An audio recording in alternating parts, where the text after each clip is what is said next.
देशामध्ये नरेंद्र, राज्यामध्ये देवेंद्र आणि धोंडा महाराज महाविद्यालयामध्ये शंकर, रवींद्र आणि गोविंद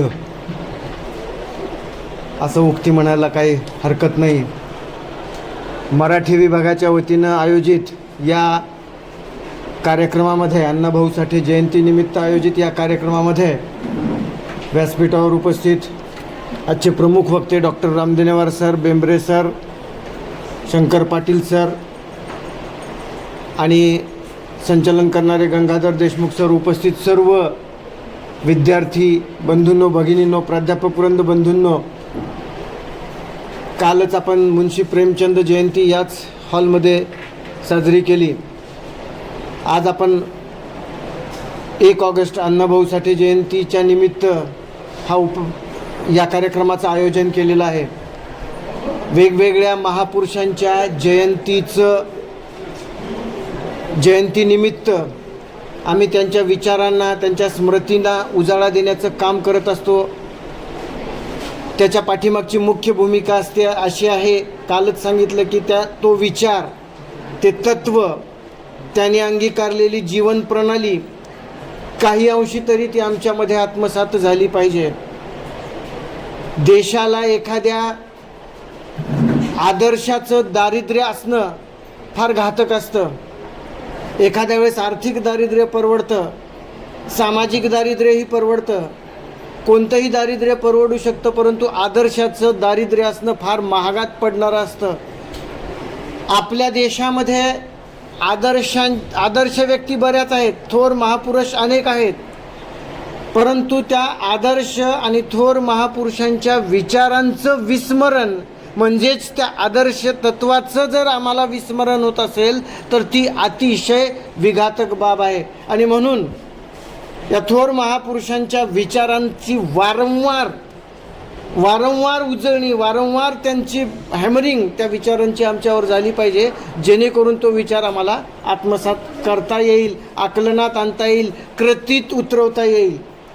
अण्णाभाऊ साठेंचा इतिवृत्तांत या तिन्ही मान्यवरांनी सांगितला. काय एकच व्यक्तीच्या व्यक्तिमत्वाला किती म्हणजे अमर्याद अशा प्रकारचं व्यक्तिमत्व असू शकतं, याचं उत्तम उदाहरण अण्णाभाऊ साठे. की काय ते कथाकार आहेत, कादंबरीकार आहेत, म्हणजे साहित्यिक आहेत, लेखक आहेत, शाहीर आहेत, लावणीकार आहेत, पोवाडे रचलेली आहेत. आणि हे एवढं विश्व त्यांनी कसं म्हणजे निर्माण केलेलं आहे, तर ते अतिशय दारिद्र्य अवस्थेतून त्यांनी इथपर्यंत वाटचाल केलेली आहे. म्हणजे तिचभर पोटाची खळगी भरण्यासाठी अगदी सामान्य स्तरावरची कामं, म्हणजे घरगडी म्हणून काम केलेलं आहे, हमाल म्हणून काम केलेलं आहे, कोळसा वाहक म्हणून काम केलेलं आहे, रस्त्यावरच्या तारा टाकण्याचं काम केलेलं आहे, ज्या सिनेमाची ते कथा लिहिलेली आहेत अशा सिनेमाच्या चित्रपटाची पोस्टर्स रंगवण्याचं काम केलेलं आहे पोटाची खळगी भरण्यासाठी. म्हणजे इतक्या प्रतिकूल परिस्थितीमधून त्यांची इथपर्यंतची वाटचाल झालेली आहे की ते एक थोर अशा प्रकारचे लोकशाहीर म्हणून आज म्हणजे साहित्यरत्न म्हणून आज आम्ही त्यांची जयंती साजरी करत आहोत. आपल्या देशाचं दुर्दैव काय आहे माहिती आहे का? एखादी गोष्ट आपल्या देशात आहे, आपल्या जवळ आहे, जवळ असलेल्या गोष्टीचं आम्हाला कधी महत्त्वच म्हणजे लक्षात येत नाही आहे. एखादी गोष्ट एक्सपोर्ट होऊन परत तीच गोष्ट इम्पोर्ट होते, निर्यात होऊन परत आयात होते. आमचीच गोष्ट आहे, आमचीच बाब आहे, आमच्याच देशातलं ते म्हणजे निर्मिती आहे, परंतु त्याचं आम्हाला महत्त्व वाटत नाही. ती जेव्हा परदेशात जाते, परदेशातून पुन्हा आमच्याकडे येते, तेव्हा त्याचं आम्हाला महत्त्व वाटतं.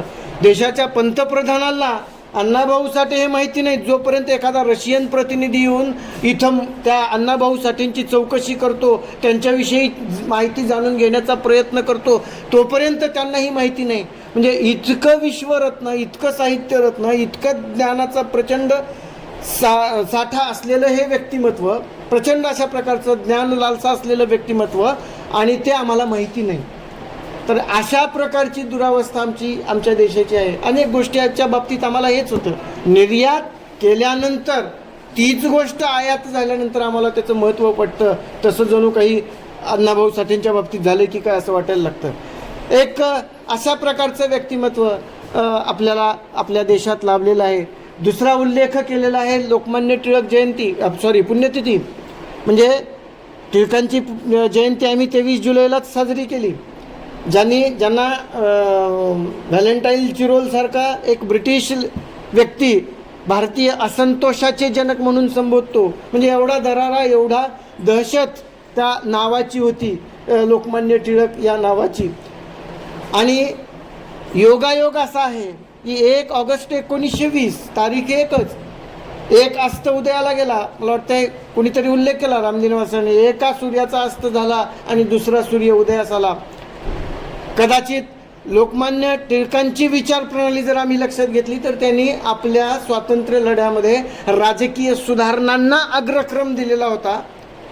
अगोदर स्वातंत्र्य मिळालं पाहिजे, सामाजिक सुधारणा नंतर मिळाल्या तरी चालतील, अशा प्रकारची भूमिका लोकमान्य टिळकांनी घेतलेली होती.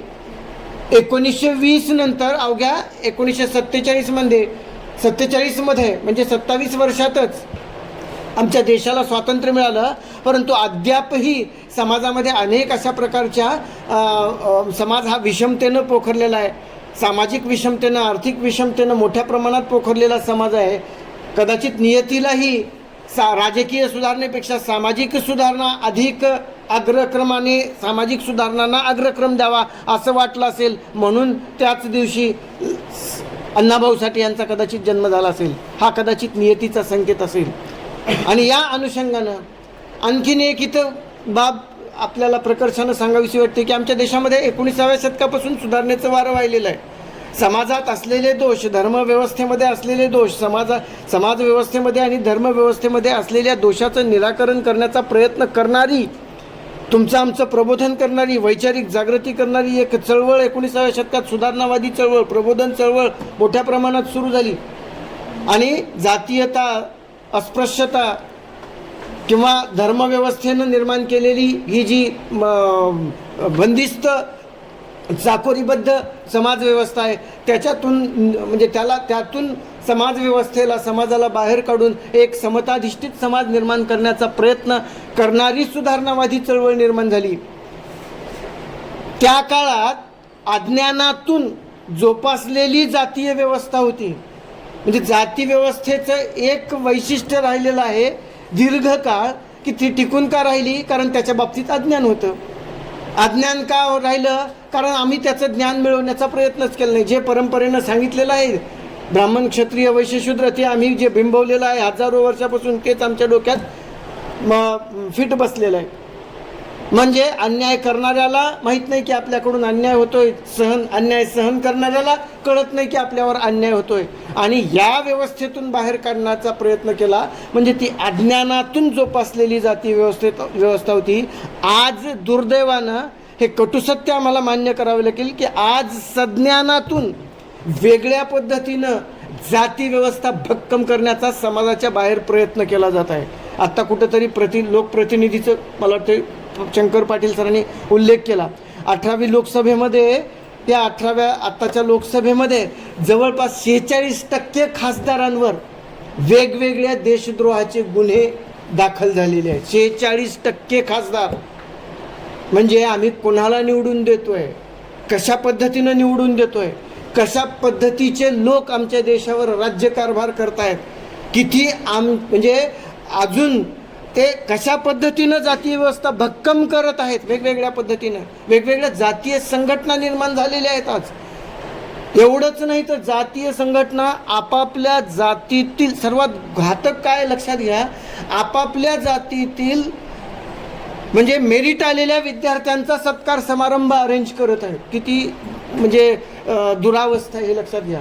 ज्या देशात असं अण्णाभाऊ साठे निर्माण झाले, आंबेडकर निर्माण झाले, अनेक म्हणजे मान्यवर निर्माण झाले, त्या देशात जाती व्यवस्था भक्कम करण्याचाच हा इनडायरेक्टली एक प्रयत्न होतो आहे. म्हणजे वेगवेगळ्या प्रत्येक जाती व्यवस्थेमध्ये जातीय संघटना निर्माण झालेल्या आहेत आणि त्या जातीय संघटना जाती व्यवस्था भक्कम करत आहेत. यापासून आम्हाला दूर राहिलं पाहिजे. आम्ही सगळे यापासून दूर राहिलं पाहिजे, हा भाग लक्षात घ्या. तर ती खऱ्या अर्थानं म्हणजे ह्या अण्णाभाऊ साठे सारख्या लोकशाहीर साहित्य रत्नाला आदरांजली ठरेल.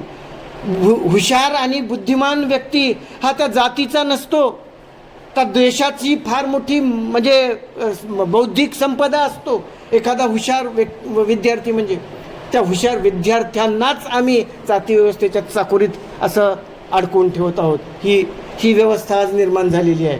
त्याच्यामुळं ह्यापासून आम्हाला अलिप्त व्हायचं आहे, यापासून आम्हाला दूर व्हायचं आहे आणि यापासून एक समताधिष्ठित समाजाच्या निर्मितीसाठी मी काय करू शकेन हा प्रयत्न आम्हाला या दशेपासून, या विद्यार्थी दशेपासून तुम्हाला करायचा आहे. तर ती खऱ्या अर्थानं श्रद्धांजली ठरेल, आदरांजली ठरेल आणि खऱ्या अर्थानं म्हणजे ही जयंती साजरी केल्यासारखं होईल. अन्यथा एक मेकॅनिकल प्रोसेस होऊन जाईल. आलंय साठे जयंती आली, म्हणजे पुष्पहार अर्पण केला, विचार व्यक्त केले, बस. विचाराला तेव्हाच महत्त्व प्राप्त होत असतं जेव्हा ते विचार आम्ही कृतीत आणतो.